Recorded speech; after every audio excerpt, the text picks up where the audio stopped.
সুন্দরবনের গভীর অরণ্যে লুকিয়ে থাকা প্রায় 1000 বছরের প্রাচীন মন্দিরে নিয়ে যাব আজ আপনাদের।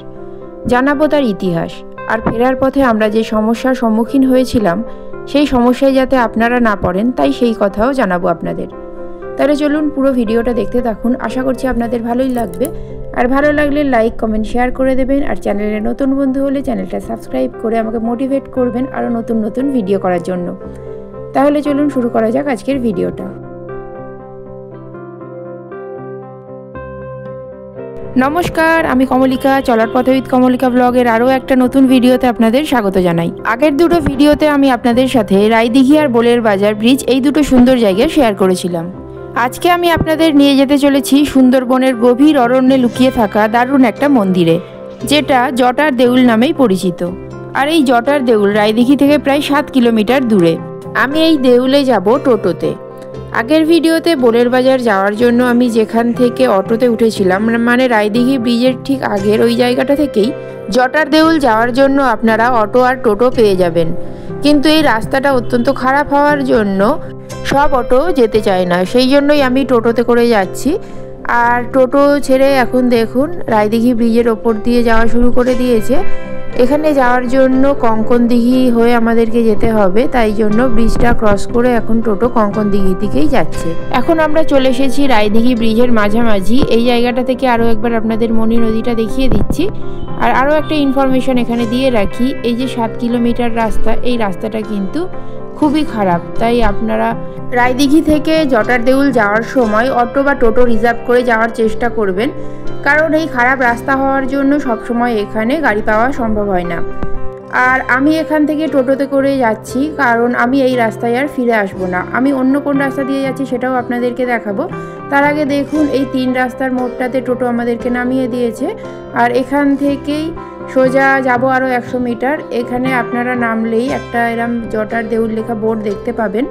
এখান থেকেই 100 মিটার মতো সামনে হেঁটে গেলে আপনারা ওই যে দেখতে পাচ্ছেন সামনে জটার দেউল। চলুন এবারে এগিয়ে গিয়ে আপনাদেরকে ভিতর থেকে পুরো জায়গাটা দেখাবো।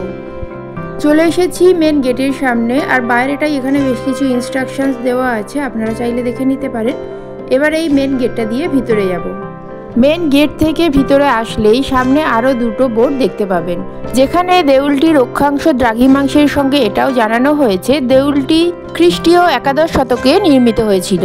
দেউলটি সম্পর্কে আরও সমস্ত তথ্য আপনাদেরকে জানাবো। তার আগে দেখে নিন পুরো দেউলটির চারপাশ এরকম পাঁচিল এবং তার দিয়ে ঘিরে রাখা আছে।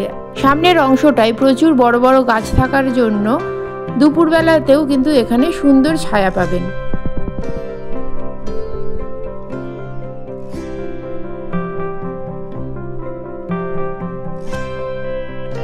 মন্দিরে প্রবেশের আগে সামনের এই জায়গাটাতে জুতো খুলে তবেই ভিতরে প্রবেশ করতে হবে। প্রাচীন এই সৌধটি 1860-এর দশকে তৎকালীন মথুরাপুর থানার অন্তর্গত লট নম্বর 116-র গভীর জঙ্গল পরিষ্কার করার সময় আদিগঙ্গার খাত থেকে আবিষ্কৃত হয়।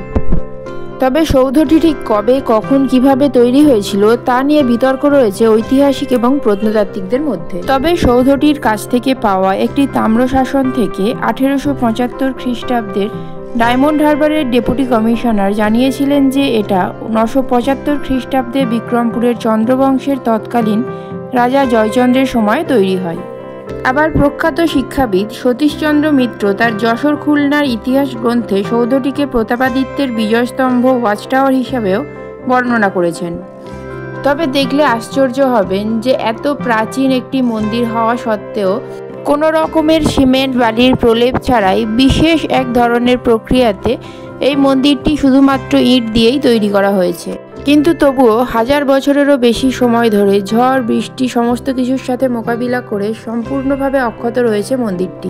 জটার দেউল সুন্দরবনের গভীর অরণ্যে বাংলার প্রাচীন সরু ইটে নির্মিত মন্দিরগুলোর মধ্যে একটি।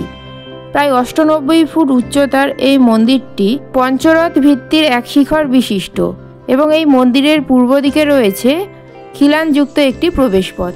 সৌধটির কোনো ধর্মীয় স্থান বা অন্যান্য ভাস্কর্য বা শিলালিপি সংক্রান্ত বিষয়ে নিশ্চিতভাবে কোনো প্রমাণ্য তথ্য পাওয়া যায় না। কেউ কেউ এটাকে বৌদ্ধ প্যাগোডার কাঠামোর মতোও ভাবেন। এএসআই এর পর্যবেক্ষণ অনুসারে পঞ্চরথ ভিত্তির এই এক শিখর বিশিষ্ট মন্দিরটি উত্তর ভারতের অনেক দেবদেউলেরই অনুরূপ। বর্তমানে এই মন্দিরের গর্ভগৃহে স্থানীয় মানুষেরা অনেক দেবদেবীর সাথে শিবেরও পূজা করে থাকেন। জটার দেউল পশ্চিমবঙ্গের জাতীয় গুরুত্বপূর্ণ সৌধসমূহের তালিকায় স্থান পেয়েছে। প্রতি বছর 2রা বৈশাখ মানে ইংরাজির এপ্রিল মাসের মাঝামাঝি সময়ে মন্দিরটির কাছে একটা মেলা অনুষ্ঠিত হয় এবং তাতে ঘোড়া দৌড়ও আয়োজন করা হয়। তো এই ছিল এই মন্দির সম্পর্কে আজকের যাবতীয় তথ্য। 1000 বছরের প্রাচীন সুন্দরবনের এই মন্দিরটা আপনাদের কেমন লাগলো অবশ্যই কমেন্ট করে জানাবেন।